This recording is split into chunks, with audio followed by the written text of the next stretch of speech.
While some residents are in favor of forming a city school system, others are worried about the cost and how it will affect students in Calera. Community members gathered here to discuss ways to reduce crime in the Magic City.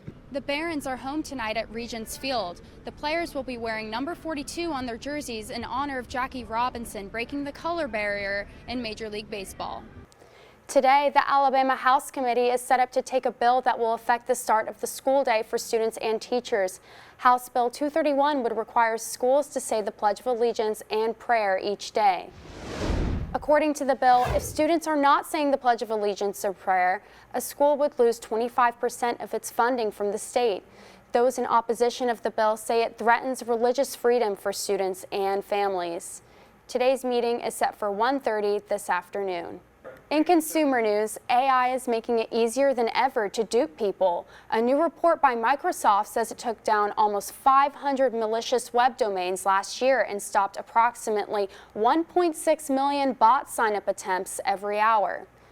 And it's getting harder and harder to spot, especially since a lot of people use AI legitimately to create real websites. Here's what Microsoft is doing to tell the difference between someone using AI for a legitimate reason and someone creating a scam.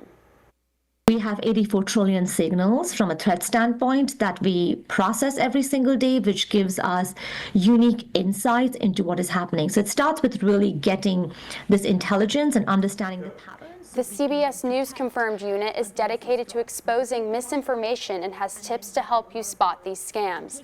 Websites highlighting a limited time deal may indicate a scam.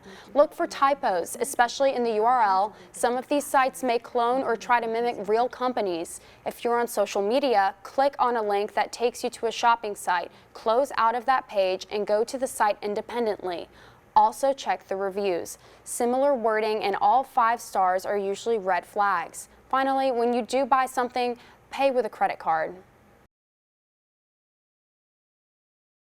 Jefferson County Schools tells us that each employee is required to go through a background check before they are hired. The DA prosecuting these cases tells us that identifying this kind of behavior beforehand is nearly impossible. This, but you can't fix stupid. And if people are going to make stupid decisions, sometimes there's things you can't do to fix stupid. District Attorney Pamela Casey is prosecuting 2 men who, when arrested during child sex stings, were employed by Jefferson County School. According to Blount County Sheriff's Office, the men, Christopher Thompson and James Mitchell, were trying to pay who they believed were minors for sexual activity. These arrests were caught on camera during a sting operation conducted by the Blount County Sheriff's Office and takedown with Chris Hansen on the True Blue Network. The first in December, the second earlier this month. Hansen believes the district should implement stricter hiring policies. Clearly, 2 in a matter of 2 sting operations back to back indicates that more needs to be done. And we find people all the time who've never been caught before, and I find it hard to believe it's their first time acting out in our sting. So it happens. Men get away with it. Predators get away with it. So I think there needs to be more done in terms of psychological screening. We reached out to Jefferson County Schools about their hiring process. In a statement, the school district said, in part, all potential candidates for employment are required to submit to a criminal history background check. The district does not recommend individuals for hire unless their background status on the ALSDE portal at the time of recommendations is suitable. According to Casey, Thompson and Mitchell are out on bond. They are awaiting their next court appearance. The number 1 priority we have is keeping children safe and keeping families safe, and that's what we're going to do in all of our cases, especially in these 2 situations. Casey tells me that these 2 men are out on bond while awaiting their next court appearances. Reporting in Birmingham, Francis Inabnet, CBS 42 News. A study is being conducted to determine in what ways the River Chase Galleria will be redeveloped. The River Chase Galleria has been a popular shopping destination for many since the 80s. However, store vacancies and common online shopping trends have left city officials curious about the future of the Galleria. This October, the city of Hoover approved a study known as the Central Market Study. Some of the issues in our market study will include a market analysis.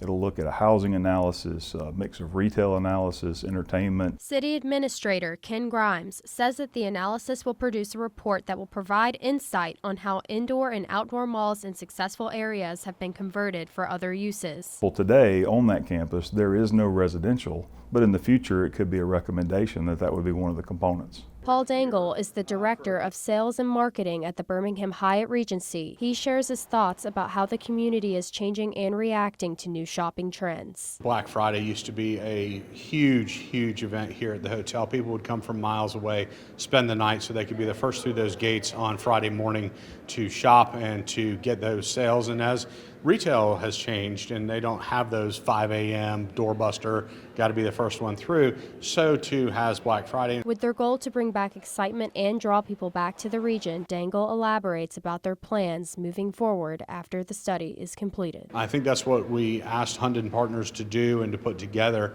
was to come, and they're going to come and interview several community leaders, several stakeholders, and figure out what they think would work best here. The study will gather its final findings by this summer.